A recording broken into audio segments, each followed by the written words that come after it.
Magandang araw po sa inyong lahat. So ngayon po, samahan niyo ako sa skincare routine ko. Siyempre, gagamitin ko ngayon ang one and only, ang pinakasikat na Brilliant Rejuve-Set. Kilala niyo ba kung sino to?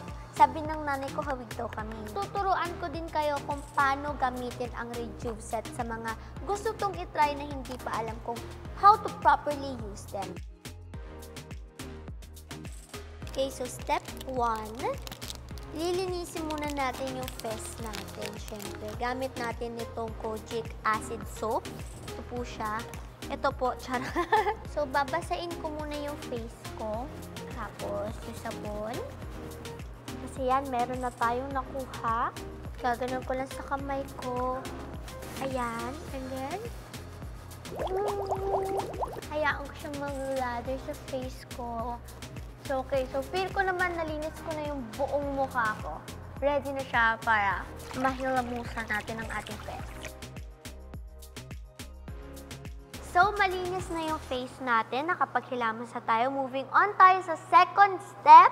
Ito po yung Topical Solution Toner. May tretinoin siya, kaya nakakatulong siya sa blemishes para mag-minimize yung pores natin, yung wrinkles din natin, tapos sa dark spots natin. Gagamit po ako ng cotton pad, and ilalagay ko po siya sa face ko.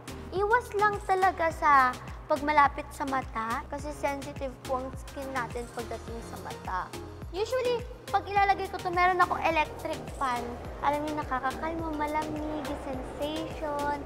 Kapag meron kang blemishes sa face mo, minsan may konting sting kang mararamdaman, I suggest gumamit ka ng fan kasi nakakawala yun ng sakit sa puso.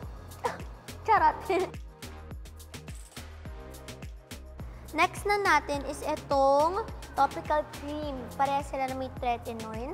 So, parehas itong products sa to para talaga to sa acne. And suitable din siya for oily and acne-prone skin. Ako kasi oily talaga yung face ko. Kukuha ako ng amount na sakto lang para sa face ko. So, medyo maliit po kasi yung mukha ko. So, minsan okay na to. Tapos, isa-spread ko lang siya. Hindi pa kailangan sobrang dami yung ilagay niya. Saktong amount lang para sa face niyo. Hindi siya mabigat yung feeling niya. Ayoko kasi gumagamit ng mga cream na super bigat ng feeling niya kasi nga, di ba, oily yung face ko. Sa Pilipinas tayo, sobrang init. Eto, lightweight lang siya, guys. Tapos nakakatulong pa siya para sa acne natin. Gusto natin yun, na ma-minimize yung pores natin, di ba, para tayong manika. Korean Idol, may glass skin tayo, ganyan. Hintayin ko lang na ma-absorb niya. Mga 1 minute siguro, na ma-absorb ng skin ko yung product na nilagay ko. Yan, para ma-absorb niya. Tapos, move on na tayo sa sunscreen gel cream. Ito, guys, sobrang importante na nagsa-sunscreen tayo. Kasi hindi lang naman porket lalabas tayo, yun na maaarawan na tayo. Hindi, kailangan natin pinoprotektahan talaga ang skin natin. And nakakatulong ang sunscreen para din hindi tayo tumanda agad. Alam niyo yun, baby face pa rin tayo. Young and fresh. Ang sabi kasi, you are never too young to try anti-aging products. And naniniwala ako doon, syempre. Kaso minsan masyado ng totoo kasi 20 na ako, minsan feeling pa rin nila 12 ako. Nilalagay ako sa face ko. Tapos ito pa, may aloe vera yung sunscreen nila. So, nakakakalma din siya. Nakaka-soothe siya ng skin. And lightweight lang din yung sunscreen nila. Ito, gustong-gusto ko to kasi, di ba, maaarawan tayo, tapos malagkit pa. Ayaw natin yun, di ba? Ito, nakaka-fresh siya, nakaka-moisturize, nakaka-soothe ng skin dahil sa aloe vera niya. Bago kasi ako lumabas, di ba, magsi-skincare muna ako bago ako mag-makeup.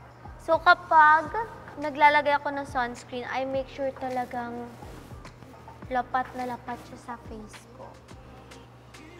Para magmukha lang siyang skin ko.